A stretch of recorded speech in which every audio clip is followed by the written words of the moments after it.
Yanmega EX has seen some success in online tournaments in the first week of Destined Rivals. I was able to take second place out of 107 with this straightforward list that I want to go over real quick.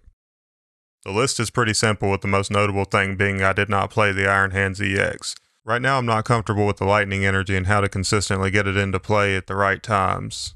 I played Fan Rotom to be able to get the Dunsparces into play easier and to have a decent single prizer attacker where we have 4 stadiums and 4 jet energy. I played 4 stadiums to be able to bump Rocket's Watchtower pretty easy. In testing, we were able to win most games if we had a gust each turn. So I played 4 Boss and then 2 copies of Lycia's Appeal, which is a boss for just basics. You can bring up things like Pheasantipity or Tealmask Ogrepons or other similar Pokemon. I like Brock Scouting's utility of being able to either just get us Dunsparces back into play or Yanma, or its utility to be able to get Yanmega or the Dunsparce on the turns that we need those. I used Unfair Stamp as the A-Spec, but I don't believe this is the best A-Spec for the deck. The 8 Grass Energy performed well, but I think the deck would run better with about 9 or 10. We have the 3 Super Rods to put on back. I chose this over Energy Recycler because a lot of times you're just putting back 3 Grass, and I think it's better to have the utility to put back Pokemon also rather than playing Energy Recycler and not usually having 5 energy to put back anyways. The 4 Jet's pretty crucial to be able to get your Yanmega back to the active and get your energy.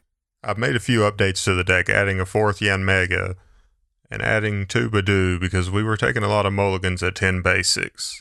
I dropped the 2 Lycia's Appeal and Unfair Stamp to be able to play Prime Catcher as the A-Spec and maintain a consistent amount of Gust. I bumped up to 9 Grass Energy. That felt a little bit better now. Here are some other cards worth considering in the deck. We talked about Iron Hands EX a little bit earlier, so what you want to do is use the Yanmega EX to move the 3 Grass to the Iron Hands, and then attach a Lightning and be able to take 2 prizes on small Pokemon. I still think this is a valid strategy, I just haven't found a way that feels good to consistently get the Lightning energy for the Iron Hands. Then since we're playing Dunsparce, we have access to the Dunsparce EX, mainly for its destructive drill attack, which is 150 and it's a shred attack. This can take out things like Cornerstone, but it kind of 2-shots it. So a Pokemon that I like a little bit better for that is the single prize Yanmega. It has the Gyro Shockwave attack for 110 and switches to the bench. Since Cornerstone is weak to grass, this will do 220 and knock it out. This can also take out single prize Pokemon and all the way up to Monkey Dory's 110 HP. And since it switches to the bench, you could also have access to something like Klefki to also lock out other copies of Monkey Dory or any other basic Pokemon that are being played right now. Then we have Regigigas that has the Jewel Breaker attack that does 330 if it's a Terra Pokemon. This could be good against Dragapult if we're having issues with it. Biggest problem being that it has 4 Retreat, but that's not too big of a problem in a deck that has 4 Jet Energy, Turo, and Switch. There is Crustle that has the mysterious lock-in ability, prevent all damage done to this Pokemon from your opponent's Pokemon EX, but I think most decks right now just have good single prize attackers anyway, so it doesn't really last long. Its Superb Scissors attack does 120, it's also a shred attack. Another interesting thing I've seen see a little bit of play is the Vespa Queen EX, which has the Phantom Queen attack for 3 Grass Energy. Put 3 damage counters on each of your opponent's bench Pokemon that have any damage counters on them, and does 200 damage to the active. This is pretty cool, but I think it's a lot to set up with the 50 HP Combee. And some of the other options for A-Specs, we have Scramble Switch. I tried this out for a little while, and it just rarely comes up. I want an A-Spec that I can use every single game, so that's why I've played Prime Catcher and Unfair Stamp lately. Unfair Stamp, we all know how powerful it is. Another option would be Hyper Aroma. I just don't think it's really necessary, but it would be able to get to Dunsparce and Yanmega EX.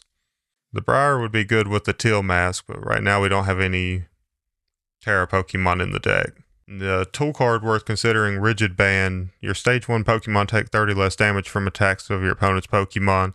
If the math ever worked out, this could be pretty good, but right now I don't think it's really necessary. If Charizard was a bigger deck, this would help, where they couldn't knock out the Yanmega on 4 prizes, but right now I don't think it's got a place. But right now I don't really think it has a place in the deck at the moment. Alright, let's get into some gameplay. Normally you want to set up and have as many Dunsparce in play as possible in a Yanma or 2. Unfortunately, in this hand, we only have Ultra Ball to be able to get to the Yanma, so we're only going to have Yanma and a Dunsparce. I'm going to save the Jet Energy, because if I get Yanmega EX next turn, I can just Jet it to the active. They've opened up Badoo, so I'll probably be item locked. They play Poffin. They get 2 Snow into play, so usually in this matchup, I try to target the Frostlass or Snow as quick as possible so that their Munkidori can't take advantage of its ability as well. Since the Grimmsnarl is weak to grass, they don't like to put it into play because we'll just one-shot it every time. Their main route to winning is through the Devolution play, so if we can just keep Frostlass off the board and force them to put Grimmsnarl into play and take 2 prizes early against it, it's hard for them to catch back up. They're going to Itchy Pollen, so I'll be item locked. I draw Ultra Ball for turn. I can't play it since I'm item locked. I could to Dunsparce, but then the Yanma would go active, and if I don't get a basic, I could lose next turn. So I'm just going to use the Find a Friend attack to find a Pokemon for next turn. That'll put the Yanmega in my hand. There's a chance they interrupt me, but that's fine.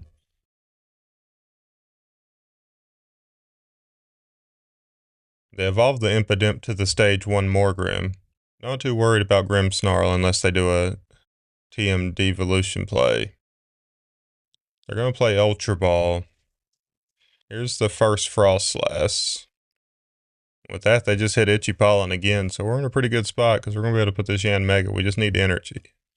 And there we get energy for turn. So I'm going to go ahead and evolve into Dunsparce, use its Runaway and Draw ability, draw 3 cards, and move Yanmega and use its Buzzing Boost ability to get 3 energy. And then I can attach the energy in hand. I have the Jamming Tower. I'm just going to go ahead and preemptively use it and boss up their Frostlass and knock it out. And since I don't have any bench Pokemon, I don't have to move the 3 energy.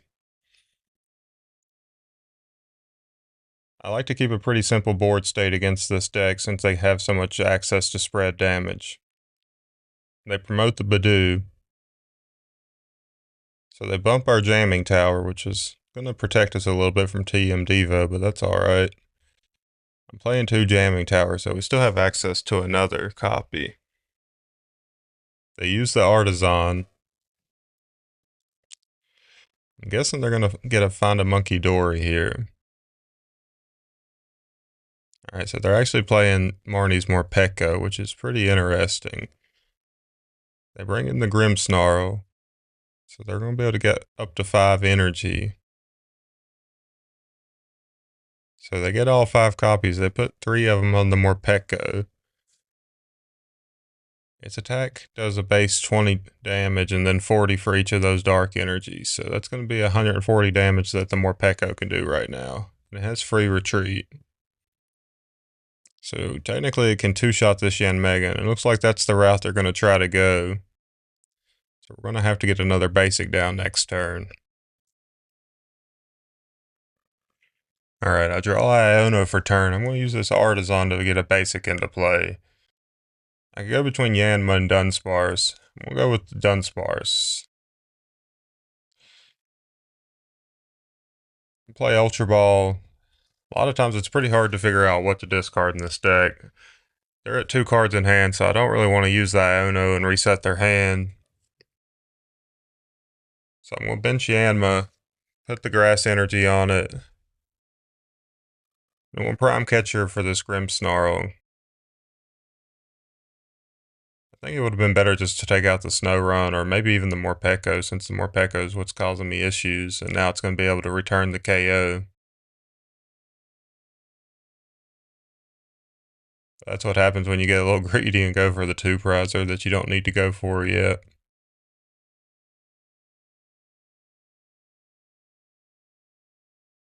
So they're going to bench another Impidimp. Then all they have to do is declare the attack and they'll knock this out. Alright, so they're going to use the Artisan. Let's see if that Munkidori finally gets into play or not. Yeah, there's Munkidori.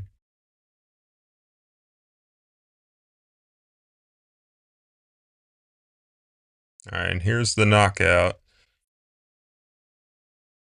I'm going to promote the Dunsparce.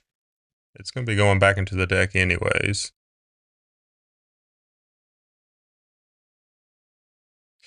But I still got to get a Yanmega and energy to be able to pull off an attack this turn. So we'll play Buddy Buddy Poffin to get some cards out of the deck. Put a Dunsparce and a Yanma on the bench. And then the Dunsparce is going to let me see 3 cards.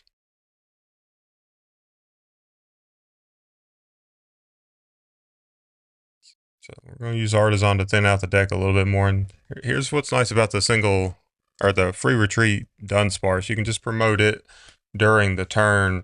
That way, if you don't have the Yanmega yet, you can try to find it with the Dunsparce while still having something to pivot from in the active.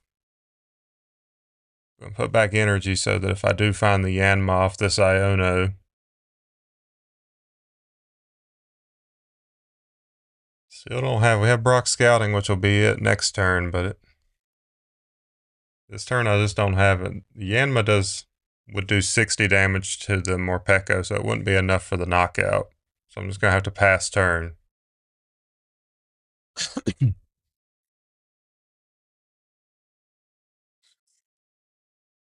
We're going to catcher it up so they can knock out and take all my energy out of play too.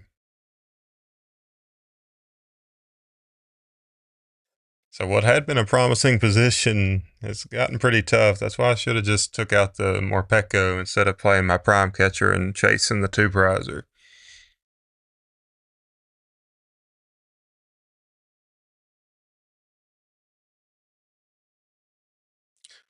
Morpeko's not usually included in these decks.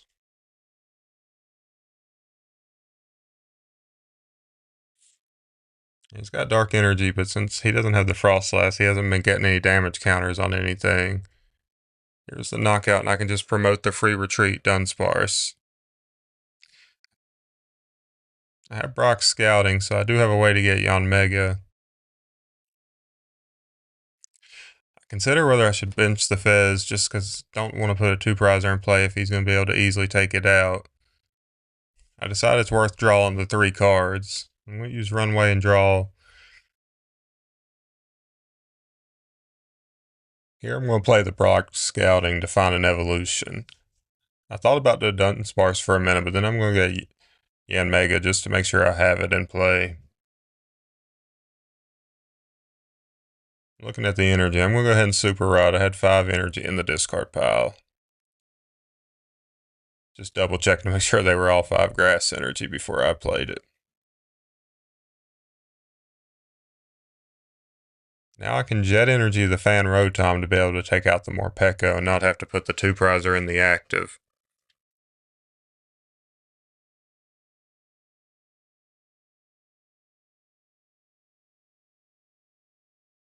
Alright, so they promote Badoo. So, like, unless they go Rare Candy, they don't really have a big attacker they can get out this turn. Iono down to 2, but I get Jet Energy, so that puts the Yanmega online, but drawing the grass energy can be rough, because I might not have enough energy in the deck with drawing that grass.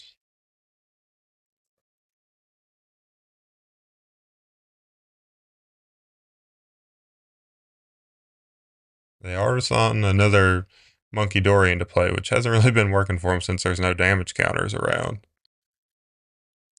They're going to use Jim to go ahead and search Marnie's Pokemon. They get the Morgrim so they can evolve the Impidimp. Then they just go Itchy Pollen, so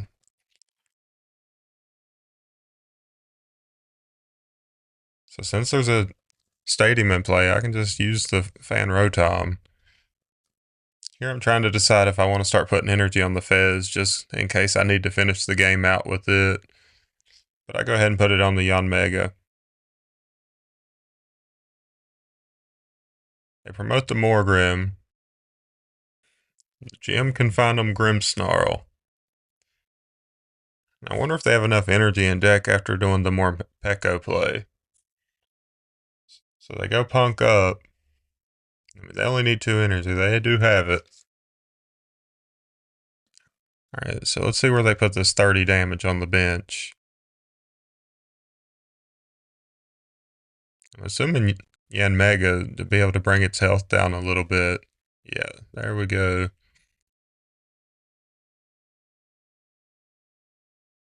So now down to one prize card. And as long as I have the energy here in the deck, we'll be able to win it right here. And with 5 energy in the deck, we had plenty, so we'll be able to take this knockout and take this game. And as you'll see here, I moved the energy to the Pheasantipity. That's a pretty important attack to remember that comes up quite a bit in these games where you can take out a single prizer off the bench.